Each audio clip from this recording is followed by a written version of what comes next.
Chapter 25. The sound was unpleasant. It was meant to be. This ugly noise had been selected because it would command immediate attention. It did.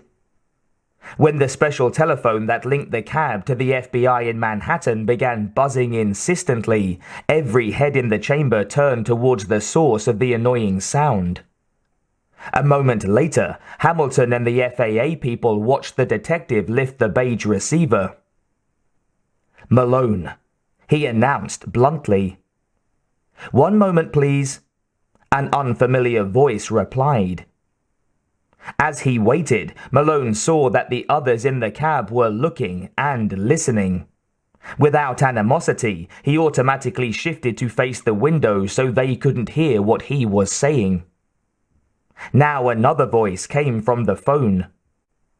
Malone recognized the accent and the speaker immediately. The voice belonged to the Air Force general in the command post beneath the Pentagon. "Is this line secure?" Sloat tested with ritual caution. "Maybe. Where's the sentry?" "We're trying everything. We even called Tinker. That's the main nest for these birds." Frank Malone shook his head angrily. Typical military by-the-book crap.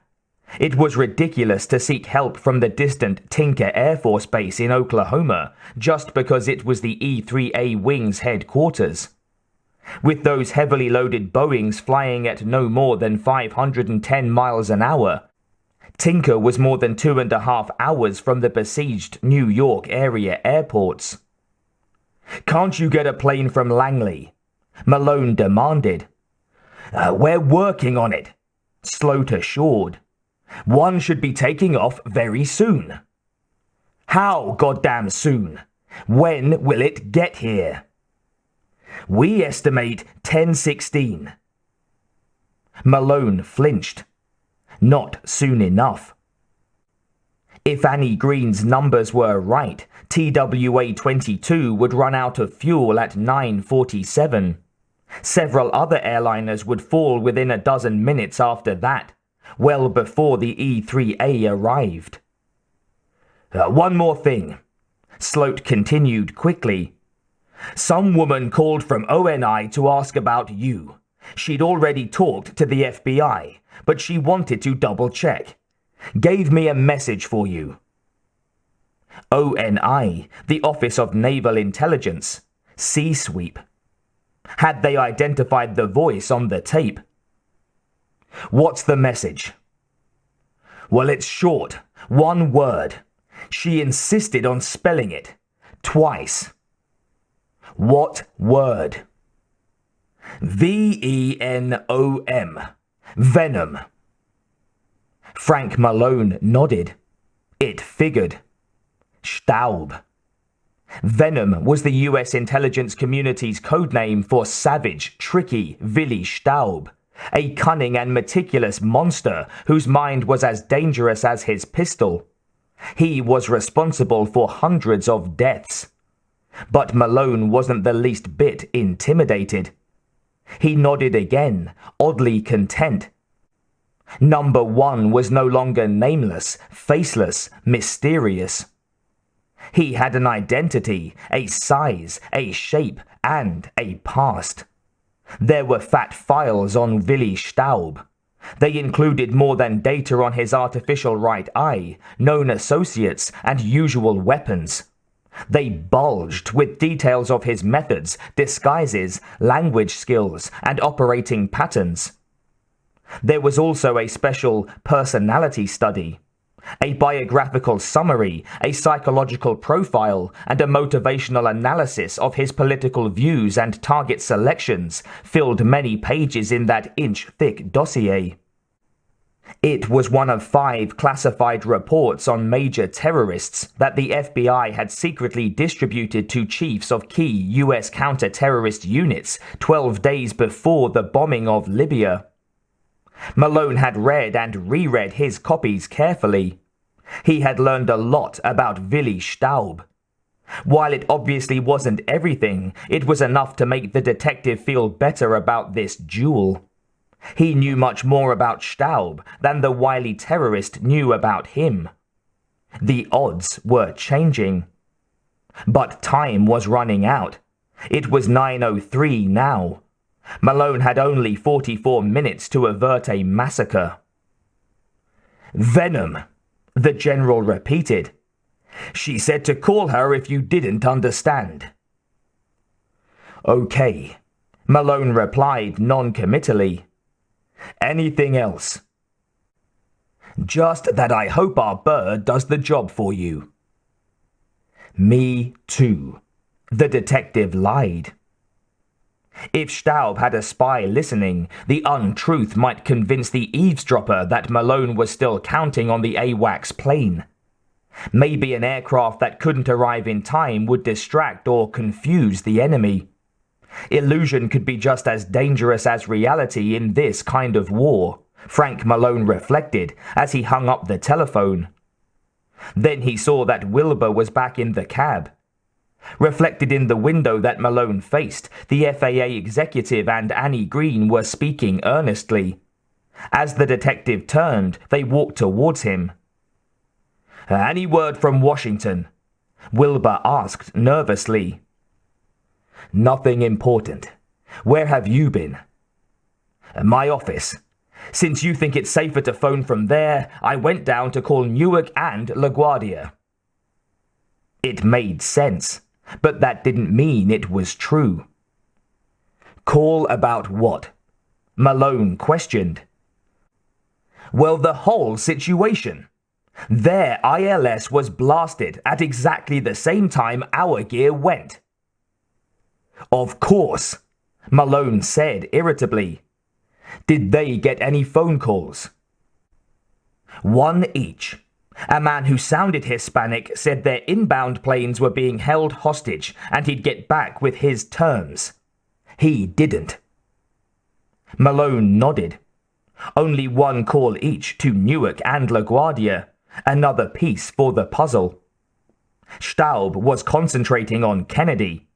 JFK International Airport would be the main and final battleground. Malone had suspected that from the moment Staub ordered the getaway jet to be ready there. Wilbur looked at the detective, waiting for curse or comment. Malone said nothing. Well, we've got to do something, the FAA official erupted. When will that Coast Guard chopper get here? I don't know, Malone replied. Wilbur shook his head in frustration and turned to the nearby cluster of controllers. They didn't look cool or confident anymore. It was the uncertainty in their faces that troubled Wilbur the most. No air traffic operation could survive if the controllers didn't believe totally in the system and themselves. I'll be right back, he told Malone and hurried to speak to the worried controllers. Malone watched him and wondered. When Pete Wilbur left the cab, had he phoned only the two airports? Or had he made a third call? And there was the other question, Malone thought with a frown. Annabelle Green saw the clouded look in his eyes. What is it? She asked. Nothing. You don't lie that well, Frank. A lot better than I used to, he replied bitterly. Maybe it was the terrible stress of the nightmare situation. It could have been annoyance with his endless free-floating suspicion and security obsession. Whatever it was, her patience and tolerance were exhausted. Don't waste your time, Frank, she told him. I don't treat outpatients anymore, so just tell me what's wrong. Malone considered her angry demand for several seconds. It's the helicopter, he said. Wilbur wasn't here when you sent the request on the teleprinter. How did he know? I told him while you were on the hotline. The detective frowned again. You weren't supposed to tell anyone, he reminded. For God's sake, Frank, I've known him for years. Not anyone, Malone insisted. Okay, well, mark it down to human error, she replied defensively.